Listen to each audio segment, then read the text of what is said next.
કેજરીવાલને મોટો ઝટકો। Liquor policy કૌભાંડ મામલે મળેલી જામીન પર હાઈકોર્ટે લગાવી રોક। લીકર પોલિસી કૌભાંડ મામલે દિલ્હીના મુખ્યમંત્રી અરવિંદ કેજરીવાલને રાઉઝ એવન્યુ કોર્ટનો આદેશ રદ કરી દેવામાં આવ્યો છે। હાઈકોર્ટે આ મામલે સુનાવણી પૂર્ણ થાય ત્યાં સુધી જામીન પર રોક લગાવવાનો આદેશ આપ્યો છે।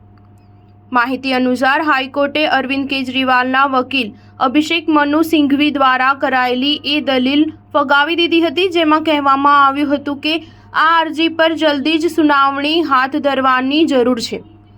ઉલ્લેખનીય છે કે કેજરીવાલને એક દિવસ પહેલા જ ગુરુવારે ટ્રાયલ કોર્ટે જામીન આપ્યા હતા, જેમાં વિરોધમાં ઈડીએ દિલ્હી હાઈકોર્ટમાં અપીલ કરી હતી। ઈડીએ હાઈકોર્ટમાં દલીલ કરી હતી કે ટ્રાયલ કોર્ટમાં અમને આ મામલે અમારી દલીલો રજૂ કરવા માટે પર્યાપ્ત સમય જ નહોતો અપાયો।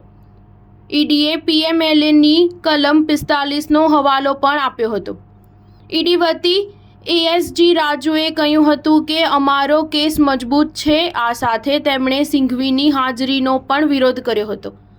ઈડીએ કહ્યું હતું કે તપાસ હવે અંતિમ તબક્કામાં છે, ત્યારે કેજરીવાલને મુક્ત કરવાથી તપાસ પર અસર થશે, કેમ કે આરોપી મુખ્યમંત્રી જેવા મહત્વપૂર્ણ હોદ્દા પર નિયુક્ત છે। સ્ટાર ન્યૂઝ 7 હંમેશા સચ્ચાઈની સાથે।